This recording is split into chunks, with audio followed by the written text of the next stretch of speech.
we're going to start out with the coaching changes.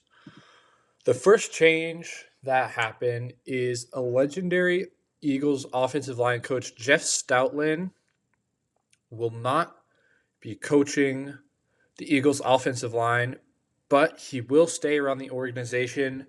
It's reported that Sean Mannion will bring in his own people. This pretty much marks the end of an era for the Eagles. Jeff Stoutland is a legend in the NFL.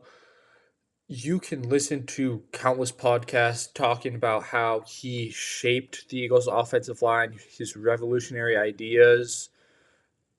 Jason Kelsey talks about him nonstop as well. Jordan Mailata and Lane Johnson too. So this is a major, major step away from what the Eagles have done in the past, and it'll be interesting to see what Sean Mannion does and who he brings in, but also how this affects the Eagles' offensive line and pass protection. Last year, the Eagles didn't exactly have a great pass protection after their Super Bowl, and on top of that, Saquon didn't have the best rushing year either. So maybe this move reinvigorates the offensive line. They play to a much higher level they were playing in 2024, but I'm not exactly sure what level that'll be. But nevertheless, Stoutland is staying within the organization, so there is a chance that he will still have a say with all the drafting and recruiting process that will happen with the Eagles to maintain a sort of continuity on the in the offensive line room and between the coaches as well. After that, former offensive coordinator of the Jets, Nathaniel Hackett, will be, or no, not for the Jets, for the Broncos. He was their head coach, not even. He will be the offensive coordinator for the Arizona Cardinals. He was a coordinator for 3 seasons in Green Bay. He was hired in Denver when they were chasing after Aaron Rodgers in that disastrous Russell Wilson season.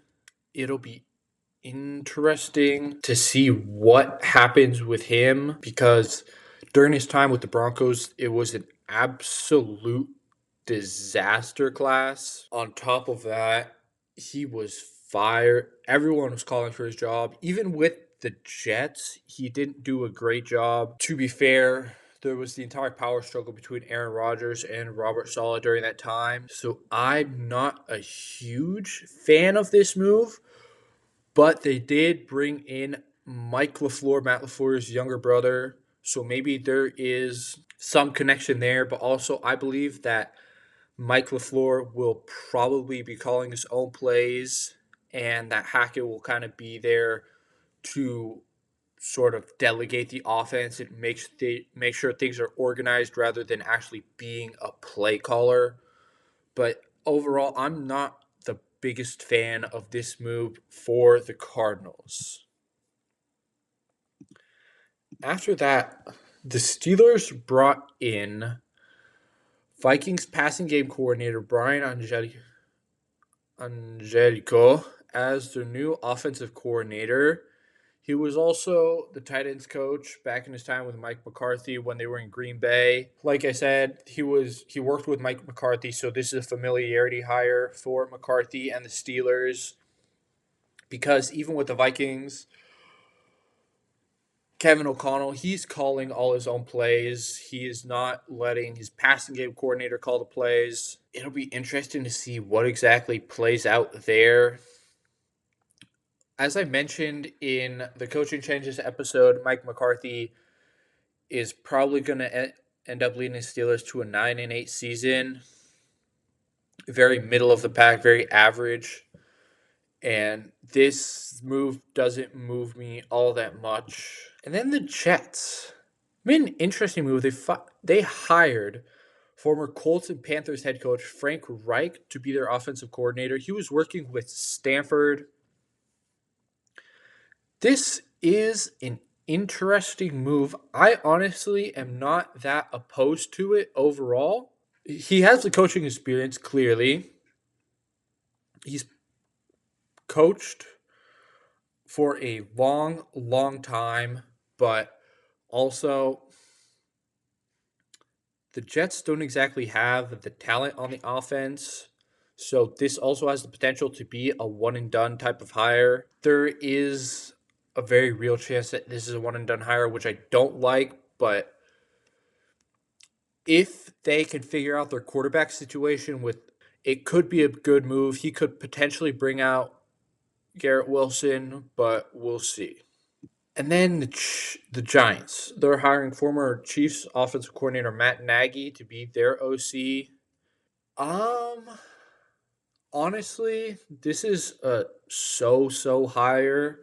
The Chiefs' offense wasn't exactly great under Matt Nagy. And to be fair, Matt Nagy is not calling plays in Kansas City. That is Andy Reid and solely Andy Reid. It's true that he's worked with Mahomes, but we can't draw comparisons between Mahomes and Jackson Dart. This is a very mid pickup. Not a huge fan of it. He's not one of these young offensive guru minds that people want nowadays. He's an older coach that isn't exactly going to innovate and bring new things to the table. So that's another reason why I don't like it, especially considering the young players you have. You have Jackson Dart, you have Malik Neighbors, you have Scattaboo there, which are all young players. So if you bring in this older style, it won't exactly fit into the younger players who want to innovate and could potentially bring changes. But then again, it's not horrible. He could, let's just say, the Giants and Harbaugh could have done a lot worse than this. And then a final move: the Titans hire Gus Bradley as their defensive coordinator. As Saleh adds a trusted piece to his staff, Bradley, he worked with the 49ers. This is a good move overall. I think Saleh is building out a very good coaching staff. There are already reports that Cam Ward likes his offensive coordinator and Brian Daboll. So I think the Titans and Robert Saleh are doing great things over there.